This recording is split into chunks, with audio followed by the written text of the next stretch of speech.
Aristoteles pernah mengatakan bahwasanya manusia adalah makhluk politik, yang berarti bahwasanya setiap individu secara alamiah akan terlibat dalam upaya bersama untuk mengelola tata kelola yang baik demi tercapainya keadilan dan juga kesejahteraan.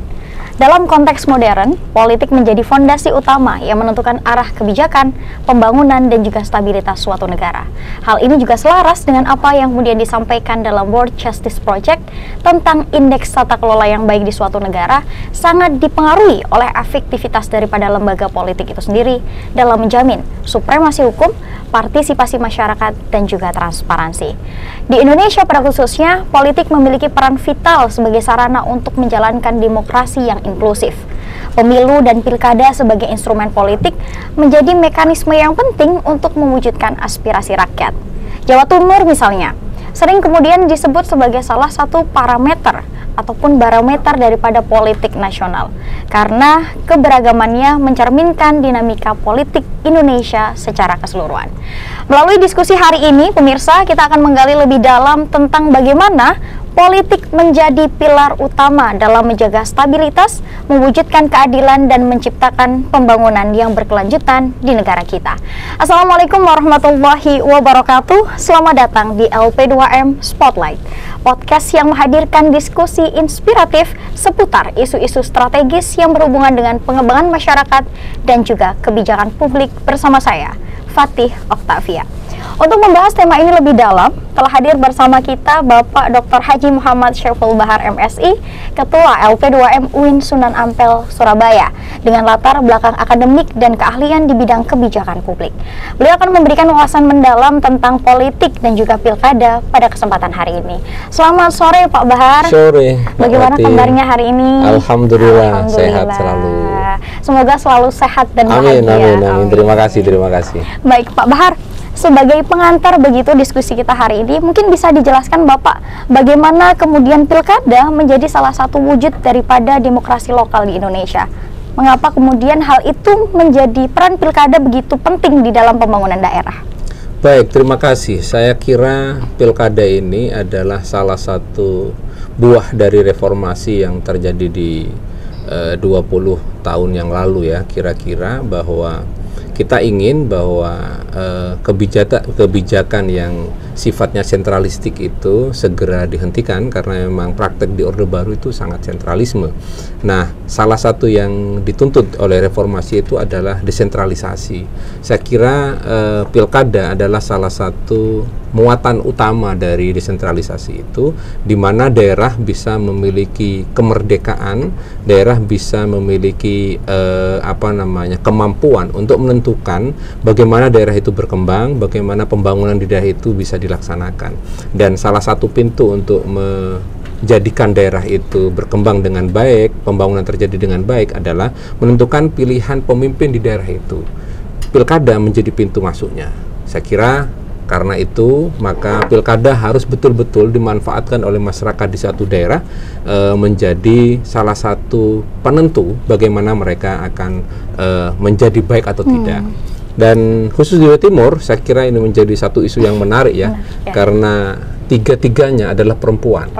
Ini bukan hanya sekedar membuktikan bahwa perempuan telah berhasil untuk menjadi calon pemimpin, tapi di saat yang sama ini sekaligus menjadi bukti bahwa masyarakat Jawa Timur yang kebanyakan adalah kelompok santri itu tidak lagi memiliki pandangan yang konservatif, yang melihat bahwa perempuan itu harus ada di belakang laki-laki atau menjadi pelengkap laki-laki. Tapi pilkada Jawa Timur itu memberikan bukti yang lain, justru laki-laki menjadi pelengkap bagi perempuan. Ini menjadi hal yang menarik sekali. Oke, baik. Kalau Bapak sendiri melihat dinamika politik begitu di Jawa Timur khususnya menjelang pilkada serentak ini bagaimana Bapak?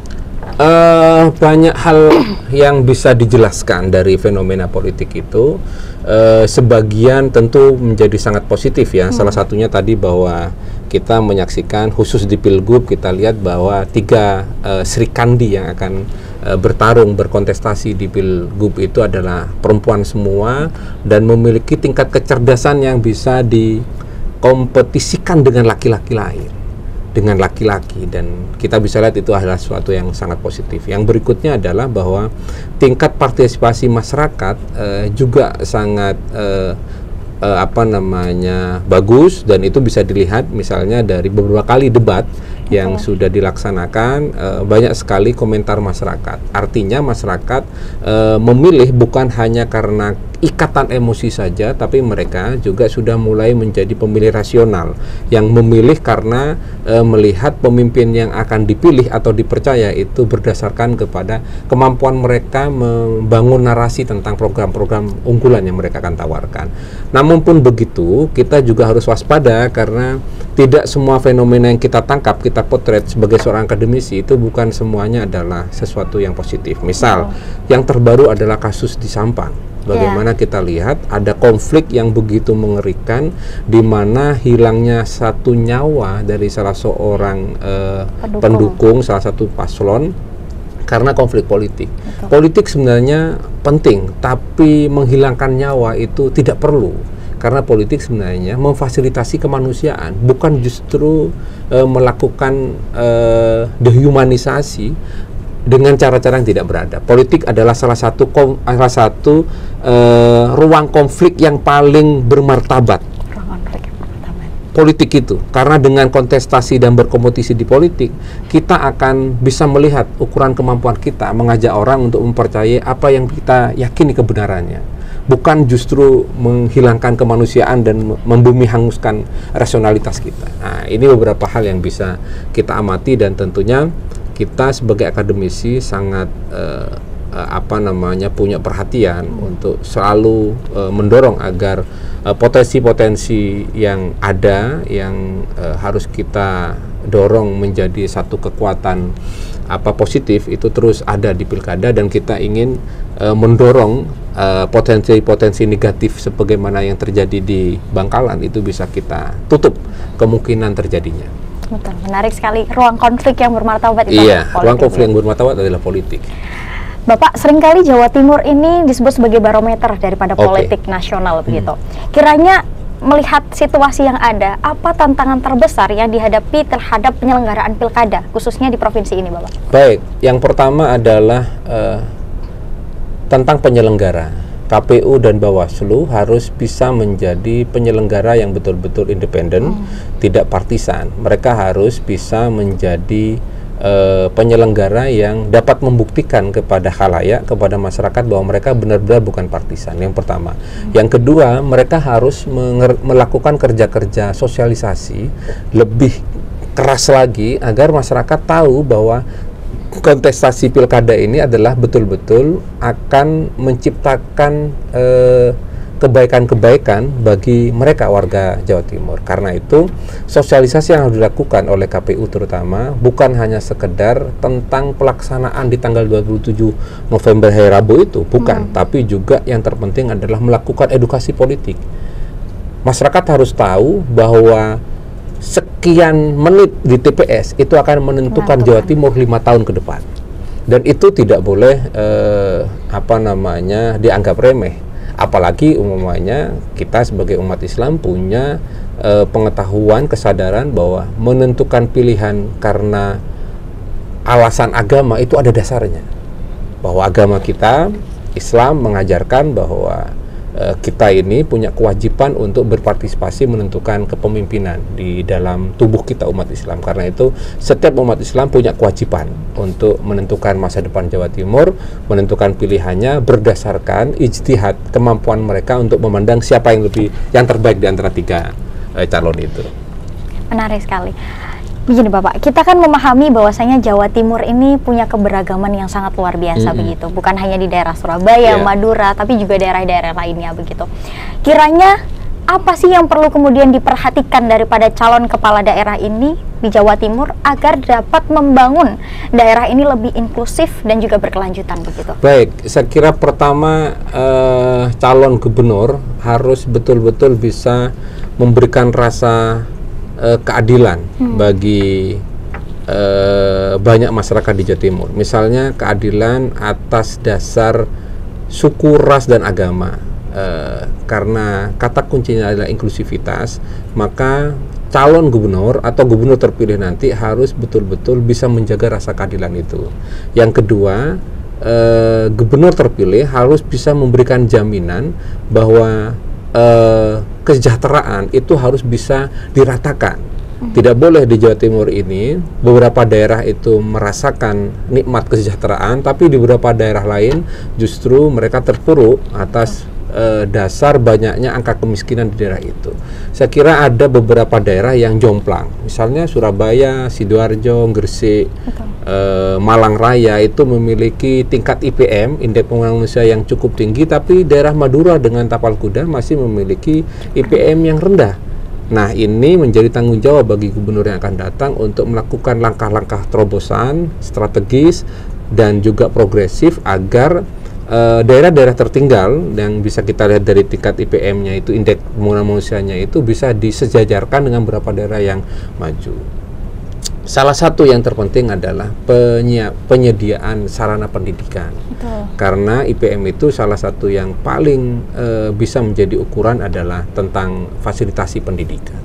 Saya kira itu PR utama adalah gubernur yang akan datang harus bisa membuat kesetaraan itu ada, rasio kesejahteraan itu bisa imbang, selaras di antara beberapa daerah. Kita kan punya Tapal Kuda, Madura, lalu Malang Raya, ada Pantura, ada daerah Blitar, Tulungagung yang kita kenal dengan itu juga harus diperhatikan. Tapi hari ini kan kalau lihat dari tingkat kemiskinan, kemampuan belanja itu kan Madura dan Tapal Kuda masih menempati posisi yang tidak adil dibandingkan beberapa daerah yang lain di Jawa Timur ini. Betul, menarik sekali. Berarti secara tidak langsung kan kemiskinan juga akan mempengaruhi cara pandang seseorang. Tentu. Saya ini berulang kali melakukan survei politik ya. Kalau survei politik ini dilakukan di daerah Jawa Timur bagian barat, hampir semua hasilnya itu dapat dikonfirmasi validitasnya dengan hasil akhir. Tapi kalau di daerah Madura sama sekali sulit karena unpredictable. Kita sudah memprediksi begini, ternyata hasilnya tidak sama. Karena ya itu tadi, tingkat kemampuan mereka baik di bidang ekonomi maupun ilmu pengetahuan itu berpengaruh sangat signifikan pada kemandirian mereka menentukan pilihan. Betul. Di Madura, elit lah yang paling banyak memberikan warna politik. Baik kiai, baik bleter, kelompok bleter itu tidak bisa diartikan kelompok hitam ya, karena bleter itu sebuah posisi yang dipilih oleh seseorang yang punya martabat tersendiri. Tapi juga ada sebagian dari mereka ada juga pelaku kejahatan misalnya. Nah, elit yang justru menentukan. Tapi kalau di Surabaya kan tidak ada. Kita sangat sulit menemukan satu komunitas masyarakat yang bisa dikendalikan oleh tokoh agama, sangat sulit. Kenapa? Karena kemandirian politik mereka berdasarkan kepada tingkat pendapatan, lalu kemampuan belanja serta pendidikan itu sudah sangat bagus. Karena itu saya kira yang akan datang, gubernur yang akan datang kalau ingin menjadikan Jawa Timur tetap menjadi barometer, tidak hanya karena jumlah DPT-nya nomor 2 setelah Jawa Barat, tapi juga karena kecerdasan masyarakatnya, maka itu PR-PR yang harus dilakukan oleh gubernur yang akan datang. Jadi partisipasi masyarakat, siapapun masyarakatnya itu adalah kunci suksesnya dalam Betul, kita harus mendorong partisipasi, betul-betul pemberdayaan, betul-betul partisipasi.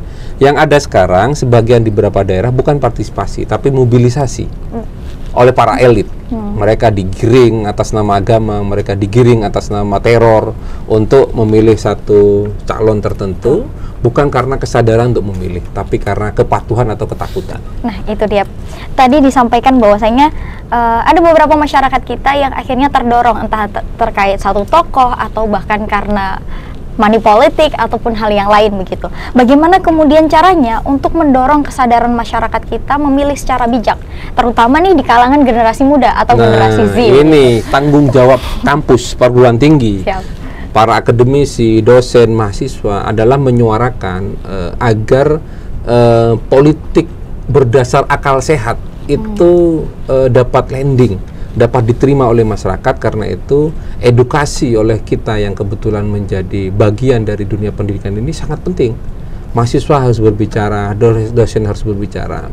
Saya termasuk orang yang terpaksa misalnya harus bikin akun TikTok, karena dulu saya sama sekali tidak menyentuh platform media sosial ini karena orang seumuran saya mungkin lebih asyik untuk menulis, makanya saya memilih Facebook. Terakhir saya juga main di IG misalnya, tapi ternyata tulisan-tulisan saya di Facebook atau tulisan-tulisan saya di beberapa media online itu tidak banyak dibaca oleh anak muda. Betul. Lalu setelah saya banyak diskusi dengan beberapa orang teman aktivis, mereka menyarankan, ya kalau bisa Pak Bahar, Cak Bahar main TikTok, karena itu yang sekarang salah satu platform yang paling banyak digemari anak muda. Dengan data yang mereka berikan, akhirnya saya harus speak up juga di TikTok. Ya meskipun awalnya saya kelihatan lucu banget main di TikTok itu, tapi paling tidak saya sebagai seorang akademisi, saya yang kebetulan dosen di FISIP, punya basic keilmuan politik misalnya, telah bersuara di satu platform media yang paling banyak digemari anak muda, mengajak mereka untuk juga sadar politik. Takut-takut karena keyakinan kita ya, semua dosen di UINSA ini kan punya keyakinan bahwa ilmu yang kita miliki itu amanah yang diberikan oleh Allah dan akan dimintai pertanggungjawaban nanti di akhirat. Maka kalau mau suatu saat Allah itu bertanya ke saya di akhirat, apa yang kamu lakukan dengan pilkada 2024? Saya tinggal bilang, dia TikTok saya Tuhan. Nah begitu, karena saya sudah berbuat begitu. Nah saya kira pertanyaan ini juga akan ditanyakan oleh Tuhan kepada teman-teman mahasiswa yang punya kesadaran bahwa ilmu ini adalah amanah. Nah karena itu saya kira kampus, terutama UIN Sunan Ampel, harus berani berbicara politik, harus berani mengarahkan semua sumber daya manusia yang ada di sini untuk berbicara tentang etika politik, tentang kepemimpinan yang ideal, tentang tema-tema politik lokal, itu harus dibicarakan. Dan kesempatan hari ini saya sangat senang karena diminta untuk berbicara itu. Siapa tahu ini akan didengar oleh banyak orang, dan sebelum tanggal 27 mereka akhirnya punya pengetahuan sedikit tentang bagaimana mereka memilih pemimpin yang baik menurut mereka. Berarti ini ikhtiar kita bersama. Ini adalah ikhtiar kita bersama, dan ini kalau diniati ibadah, ini kan jadi pahala ini. Betul. Jadi pahala. Insya Allah, baik. Bapak, menurut Bapak sendiri begitu, kita sudah melalui pilkada sebelumnya. Apa sih pelajaran yang penting daripada pilkada sebelumnya yang kemudian bisa menjadi refleksi daripada pilkada hari ini? Ya, menurut saya yang lebih mengerikan itu bukan pilkada ke pilkada, tapi yang paling mengerikan data tentang pileg kemarin, di mana money politik itu menjadi sesuatu yang permisif diterima oleh masyarakat. Masyarakat tidak lagi menganggap money politik itu adalah perilaku atau taktik politik yang negatif, tapi justru masyarakat menganggap ini sesuatu yang lumrah diterima, bahkan diharap. Ini sungguh sangat mengerikan. Maka kalau umpamanya money politik menjadi sesuatu yang dianggap lumrah, maka kita harus siap bahwa kita akan mendapatkan realitas pemimpin yang akan memimpin kita adalah mereka yang memiliki modal uang terbesar, dan yakin modal uang itu bukan modal yang datang dari kocek pribadinya, bukan dari dompet pribadinya, pasti ada cukong. Ada pemodal besar di belakangnya. Nah, cukong pemodal ini tidak mungkin berpikiran bahwa uang itu gratis ikhlas diberikan. Pasti ada cashback.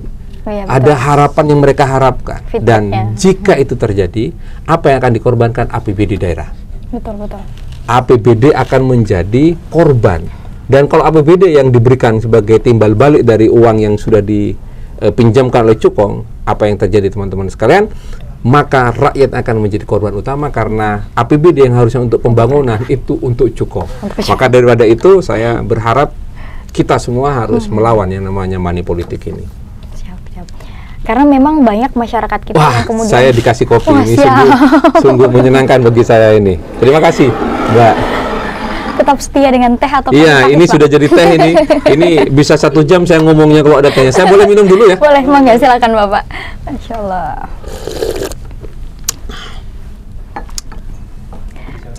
Baik, saya lanjutkan Bapak? Boleh, silakan. Oke.